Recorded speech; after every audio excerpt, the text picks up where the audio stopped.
Começa agora o Medcast, o podcast do profissãomedica.com, sua escola médica online.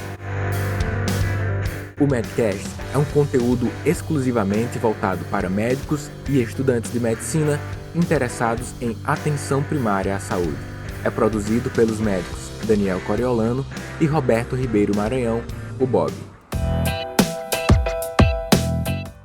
Olá a todos os amigos que acompanham o Medcast. Aqui quem fala com vocês é Roberto Bob. Estou aqui hoje com o professor Ivo Castelo Branco, professor da Universidade Federal do Ceará, lotado aqui no Departamento de Patologia e Medicina Legal.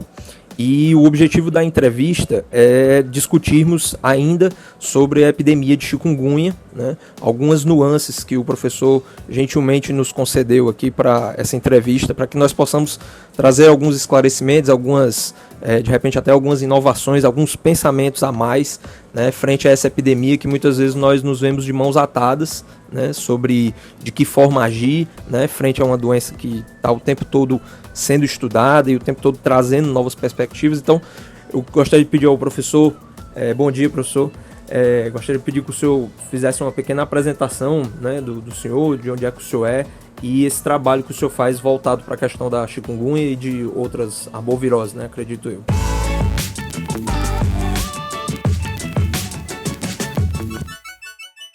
Eu sou infectologista, né, sou clínico e coordeno o Núcleo de Medicina Tropical da Universidade Federal do Ceará, onde nós fazemos pesquisa com uma série dessas doenças tropicais, entre elas dengue, zika, chikungunya e as outras doenças tropicais, chagas, DSTs, leishmaniose. Bom, no caso desse simpósio que teve no CRM, me coube falar sobre propostas de ações numa epidemia, né? E a gente mostrou que, na atual conjuntura que nós estamos vivendo no Ceará, né, nós estamos numa epidemia de casos absurdos, com todas as formas de chikungunya, inclusive pelo aumento de número, proporcionalmente as formas letais e atípicas aumentam, e nós estamos tendo contato com essa doença nova, e nós estamos aprendendo esses casos novos, né, e como proceder, tudo isso. E as propostas de controle de uma epidemia, eu digo que nós vamos ter que trocar o pneu com o carro andando, né?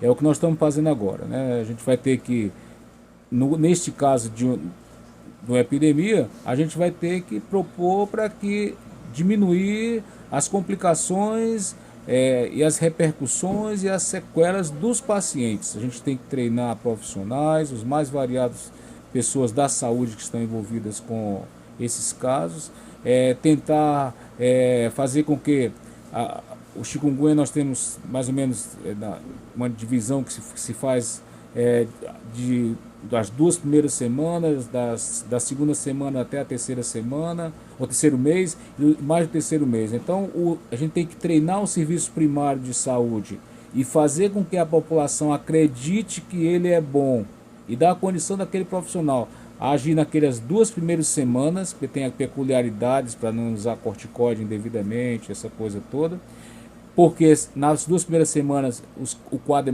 eles parecem muito com dengue, com zika, e a gente tem que ter cuidados na medicação. Os pacientes, e aí o serviço primário tem que estar atendendo para atender seguramente ali, cerca de 70% dos casos dá para a gente resolver aí. Esses casos vão cronificar e a gente vai ter que ter um atendimento de talvez uns 50% desses pacientes num serviço secundário, onde vão precisar de alguns exames. Quer dizer, tem que treinar as pessoas e propiciar, dar condição para que o serviço tenha esse exame, tenha condição de atendimento, de encaminhamento, e o percentual que vai passar para o serviço terciário, que seria talvez, no caso do chikungunya, a gente acha que talvez nós tenhamos uns 40% passando para o terciário. Nós não chegamos ainda nesse terciário ainda pesado, nós vamos chegar ainda nisso daí. Nós vamos ter que estruturar todo esse serviço para que isso funcione como consequência do período epidêmico que nós estamos vivendo, né? Então, obviamente, todas essas medidas que nós estamos fazendo, elas deviam ter sido feitas antes da epidemia. Elas deviam ter sido feitas como prevenção, onde a gente, sem quem tentar achar um culpado para essa epidemia, não existe um único culpado, né? A única coisa, existe todos os segmentos envolvidos têm que estar preocupados, né? E o único culpado comum que a gente pode dizer é o Aedes aegypti. que o Aedes aegypti ele transmite não só dengue, como chikungunya, como zika. Enquanto ele estiver na nossa sociedade, no nosso meio, ele pode transmitir, e dependendo da suscetibilidade da população, no caso da vez é o chikungunya. Mas já foi dengue, já foi zika, continua tendo dengue, zika e chikungunya, e mais uma meia dúzia de vírus, como maiara, febre amarela, que pode, se chegar e tiver o Aedes aegypti, ele vai continuar transmitindo. Então, a prevenção da estruturação de um serviço passa por isso, mas o vilão realmente é que nossa sociedade tem que começar a ver que, se a gente não controlar o mosquito Aedes aegypti, nós vamos continuar todo ano, e eu faço isso, tem 25 anos que eu pesquiso isso daí. Todo começo de ano nós vamos ter períodos de surtos e epidemias na nossa sociedade. Agora é de chikungunya. E que vai ter já a segunda leva. O ano passado já teve uma epidemia. Esse ano está muito maior. E talvez no próximo ano tenha uma epidemia talvez um pouco menor. Mas vai ter também. Então a gente vai estar preparado. Então o que a gente está propondo? Do mesmo jeito que a gente não tem que esperar pelo serviço nem prefeitura, nem estado, nem o federal para combater os mosquitos, as baratas, as formigas, as moscas da casa da gente, a gente tem que combater o Aedes aegypti. Porque os focos, 80% dos focos do mosquito, eles estão do domicílio ao peridomicílio. E isso não quer dizer que a população é responsável por isso. Por quê? O combate do Aedes aegypti, ele tem que ser orientado pelos nossos dirigentes. Então a gente tem que conhecer a região para poder orientar corretamente, porque nem todo mundo sabe combater um Aedes aegypti, né? Então, esse conhecimento nós não sabemos. Por exemplo, as medidas que nós vamos combater o Aedes aegypti na aldeota, eles não são os mesmos do Lagamar, não são os mesmos do Papicu, não são os mesmos da Parquelândia. Então, com certeza os focos do Lagamar não vai ter nenhuma piscina, mas vai ter piscina na aldeota. Então, quer dizer, são coisas que a gente vai ver. Eu estou citando um exemplo extremo, mas é assim que funciona a coisa. E a gente sabe que, se a gente não tiver essa condição de combater isso daí, a gente fala assim, quem que é culpado disso aí? Por que a gente não consegue combater? Será que tudo que se faz contra o Aedes aegypti está errado? Não. Tudo que a gente faz para o Aedes aegypti está correto. Água parada, tem que ver a coisa, ver caixa d'água. Por que não dá certo? Por uma questão muito simples. A gente tem visto que as pessoas ou esperam pelos serviços públicos nas esferas para combater, não tem a cidadania de fazer isso daí, desconhecem os focos, e além do mais, o serviço público ele tem um retardo, ele só age, só faz a procura de focos a cada 2 meses.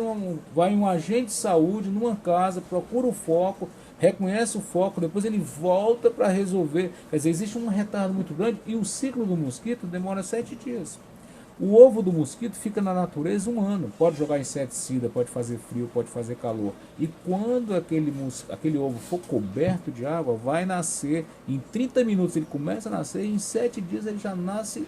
E se a fêmea tiver colocado aquele ovo, tiver dengue, tiver zika, ele já nasce com dengue ou já nasce com zika. Esse é o grande problema. A gente tem que acabar com isso aí. O ciclo tem que ser feito. E a gente, por essa questão de estar dentro da cidade, dentro da nossa região, onde a gente mora, a gente tem que participar disso daí. Então o que é que a gente tentou fazer na universidade, como para combater essas arboviroses, chikungunya é uma delas, a gente tem que ter o foco no Aedes aegypti. Então a gente lançou a estratégia do Aedes em Foco, que é uma coisa que a gente tentou fazer com as mídias que a gente tem atualmente. A gente fez um aplicativo para que distribuição gratuita, as pessoas baixam através do Google, chama Aedes em Foco da UFC, tanto faz da plataforma do iOS como na outra plataforma. Ele baixa, é gratuito, onde as pessoas se cadastram pelo endereço da casa deles. Esse aplicativo, a pessoa coloca, vai ter uma lista de focos, que você pode seguir aquilo, pode fazer outros, e aí você vê o foco. Geladeira, tinha um foco, resolvi. Caixa d'água, tem um foco, não resolvi. E aquele, quando não resolveu, esse aplicativo vai ter uma comunicação com os órgãos da prefeitura e do estado, que vai ficar vermelho, aparece um ponto no Google, no mapa, um Google vermelho que não foi corrigido.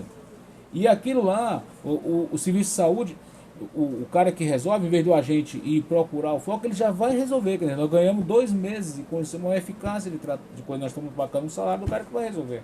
não procurar para resolver, ele já vai receber o resultado. E a gente fala assim, e aí a gente vai ter esse aplicativo, vai colocar, a gente vai ter colocar esse aplicativo, a gente pode ver se tem mulheres grávidas, se tem mais gente doente na família, toda uma coisa que pode ajudar com que os dirigentes descubram os focos, elaborem uma estratégia para combater essa coisa toda. Aí fala assim, mas se as pessoas não aderirem? A gente já pensou nisso também.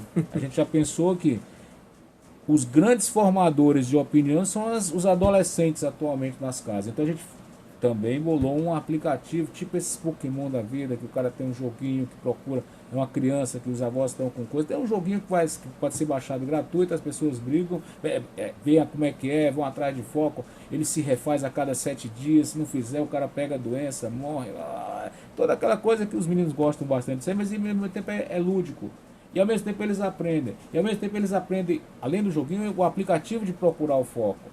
Nós estamos inclusive desenvolvendo agora um tipo Pokémon que o cara olha uma garrafa que estiver virada e vai, ele desvira a garrafa e ganha ponto. Quer dizer, nós estamos com uma brincadeira, mas é uma coisa interessante, porque cartazinho, essa coisa, nós já estamos sabendo que ele não vai resolver isso daí se a gente não tiver essa coisa nova. Ao mesmo tempo, nós estamos vendo esses aplicativos, não só para a população, mas para os agentes de saúde receberem isso diretamente essa coisa. Esse aplicativo tem a denúncia de você fotografa, aparece a foto, aparece o dizer o que é, onde que é, papá, quanto tempo já tem, também é uma coisa que pode ser. A população vai saber todos esses focos. Você pode controlar o seu vizinho que não está fazendo direito, o teu condomínio que não está fazendo direito, quer dizer, você pode fazer brigadas no condomínio, brigada na sua escola, usando essa coisa. Quer dizer, na realidade não é só um aplicativo, é uma estrutura, é uma estratégia onde vai ter a coisa. Mas nós vamos treinar os professores para que a estratégia, treinar os professores para treinar os alunos, para os alunos fazerem aquilo, usar o aplicativo, e eles vão capilarizar nas casas. Perfeito. Ao mesmo tempo que as repartições públicas também têm essas brigadas, existe uma capilaridade para levar para casa, leva para a criança da casa, que vai levar para o avô, que leva.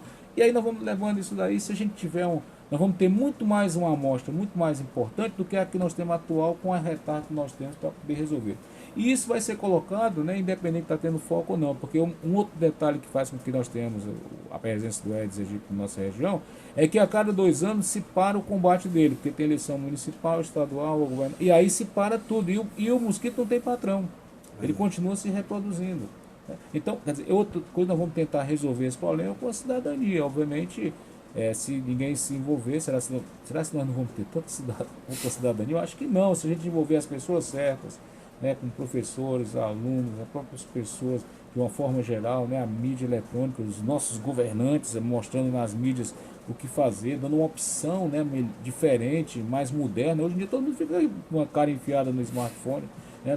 E aí, hoje, pelo menos para fazer uma coisa útil, né? Então é essa proposta que nós estamos lançando, O governador, a gente já apresentou para o prefeito e para o governador, eles têm interesse, a gente já tem foi desenvolvido pelo Núcleo Medicina Tropical e o pessoal da mídia eletrônica do Dr. Henrique Pequeno, aqui da universidade. E vão ter cursos online, onde vai envolver cursos para farmacêuticos ou para farmácias, melhor dizendo, porque os balconistas têm que ser treinados, porque não adianta ser mais real do que o rei, eles prescrevem, Então a gente tem que ter não passa corticoide, não dá depósito, corticoide de depósito, faz mal. Essas coisas que a gente tem que fazer, eles saberem diferenciar, e nós vamos aprender também quais são os focos, resolver melhor, ter um direcionamento mais efetivo disso daí. Eu acredito que com essas melhorias da gente de conhecimento, a gente possa fazer uma estratégia melhor para resolvendo. A gente viu que nos locais onde existe essa cidadania, como Pedra Branca, Correio, outros locais que mantiveram isso ininterruptamente, independente de estar tendo caso ou não, houve um controle dessas doenças, as doenças baixaram. Nós não vamos acabar com o Aedes aegypti, nós vamos controlá-lo, e é o que a gente quer.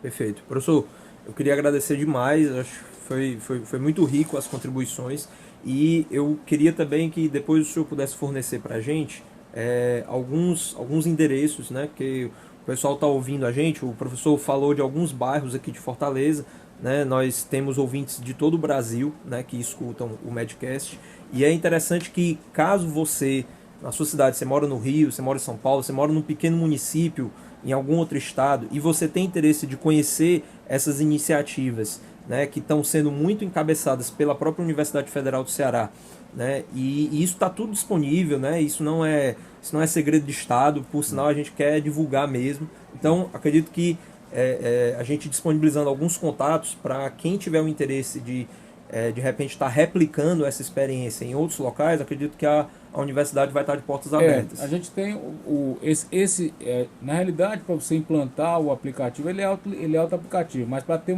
uma implantação da estrutura, obviamente a universidade ela dispõe de gente especializada para analisar dados, né, essa coisa toda que a gente tem. No próprio aplicativo, quando você baixa, existe um canal de comunicação que você pode fazer perguntas, pode colocar, e a gente entra em contato. A gente já está... o que nós estamos fazendo é para Fortaleza, né? Mas a gente vai tentar colocar no estado. Cedro, o prefeito de Cedro quer implantar lá, talvez como um piloto de lá. Então, porque não adianta, a gente está vendo que essas estratégias, não adianta se não tiver comunicação com todos os atores, né? Governo, população, as diversas coisas do governo, a população em geral, como mídias, né, jornais, rádios, essa coisa toda, igreja, escolas, né, entidades de classe, os líderes comunitários, são pessoas, todo segmento. Se a gente não conversar, quer dizer, um aplicativo vai ser só um aplicativo, não resolve nada. A gente tem que ter uma estruturação para que o aplicativo, para que a gente possa conversar. E esse aplicativo foi um ano e meio de trabalho, comparado com 90 outros aplicativos que já existem no mundo. Quer dizer, foi um trabalho muito bem feito, muito científico na coisa, aparentemente meio lúdico, mas muito científico para fazer isso daí. E a gente vê que a consistência disso. E qualquer pessoa que queira entrar em contato com a gente, tem como comunicar no Aedes em Foco, né? Ou então ivocastelo@uol.com.br, que é o meu e-mail. Entre em contato, a gente entra em contato, a gente dispõe de gente para fazer treinamento, essa coisa toda. Se uma cidade quiser colocar, um estado quiser colocar, a gente tem condição de fazer isso daí, né? Os aplicativos já estão feitos, é só uma questão de colocar. Esse aplicativo é de graça, mas bem, para os treinamentos, essa coisa toda, obviamente. Cada local a gente tem que analisar primeiro para a gente ver isso aí, para poder analisar e colocar. Nada aí, mas assim, é porque existe toda uma coisa para ser colocada. Agora, é uma coisa importante, porque do que se gasta atualmente, nós fizemos uma previsão de custo, para funcionar no estado inteiro do Ceará por um ano, nós vamos gastar 1/3 do que se gastou para inseticida para grávida. Então você vai ver que é um custo muito pequeno, né? Exato. Quer dizer, e com muito mais efetividade para a gente ter no combate desse mosquito e dessas doenças, que agora é chikungunya, mas daqui a pouco é maiara e febre amarela, e assim pode ser se a gente não combater esse mosquito. Perfeito, perfeito. Bom, pessoal, então agradecer a todos que nos acompanham. Assim como nós fizemos essa entrevista com o professor Ivo, nós também vamos tentar entrevistar outros palestrantes que estavam no evento do CREMEC, que aconteceu nesse dia 27 de maio, e com isso tentar elaborar realmente uma série de conteúdos a respeito da epidemia de chikungunya, que não é uma realidade local de Fortaleza, não é uma realidade local do Ceará, é uma realidade eminentemente nacional e que, como o próprio professor Luciano falou na fala dele durante o encontro, não chegou ainda na sua cidade, mas vai chegar, né? Então é importante que nós estejamos capitaneando recursos e investindo esses recursos em ações que realmente possam trazer uma resposta para essa epidemia. Então, agradecer demais, foi muito boa a entrevista e daqui a pouco ela estará no ar no Medcast. Obrigado, professor. Tem mais horas.